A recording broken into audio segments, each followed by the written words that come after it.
Do you think beauty expectations affect people more now than before? If so, in what ways and how? Yeah, I do think that beauty expectations now affect people more now than they did, especially before social media, before the internet, and especially before movies.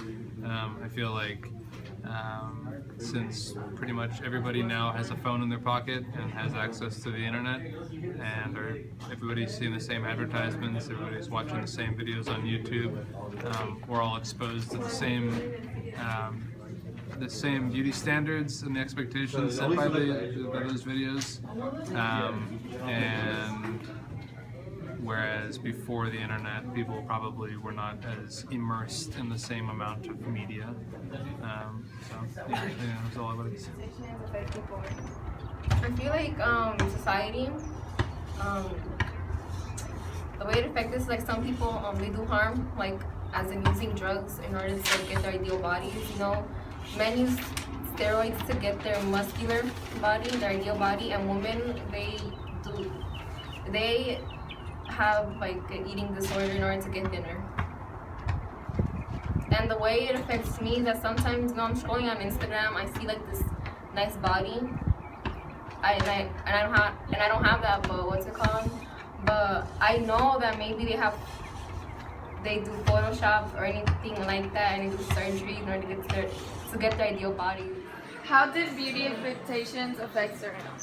From what I read, Cyrano was massively affected by beauty expectations because he was scared to tell the girl that he loved his feelings about her because he was scared that she would judge him on his big nose. How do you think society's beauty standards expectations affect people or you? I think it affects us all. I think it affects us in different ways. And I think it affects us differently depending on where we live and how much exposure we have to the media. I think that media sets the standards of beauty a lot because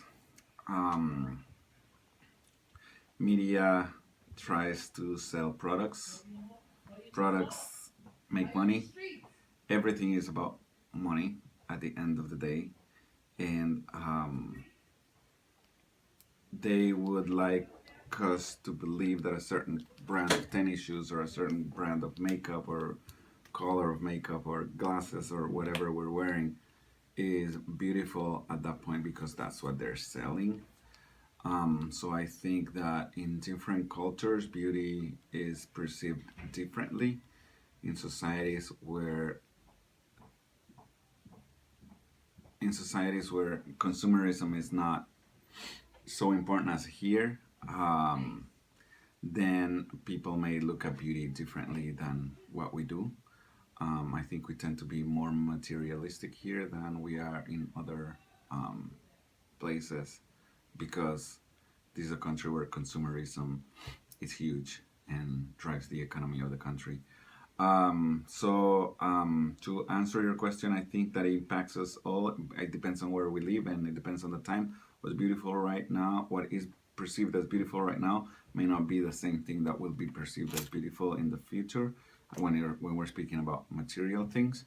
But I think that if we're talking about non-material things, then it's different because we can talk about, a person having a beautiful soul or a beautiful mind, And I think that those are things that last forever and through time and are not necessarily dictated by anybody out there telling us anything, but it's more real. So, What are some insecurities you have and how does it affect you? Okay, so like Cyrano de Bergerac, and a part of my body that was abnormally sized, or at least I thought so. Cyrano has a huge, like, trumpet nose kind of thing going on. Me, when I was a kid, like, my teeth look normal now with my head size, but they used to be, like, I used to be a lot smaller. So my sisters used to always call me rabbit teeth, so I would never smile. Yeah, they do that. They giggle and stuff like that. So, like, I was a really happy kid.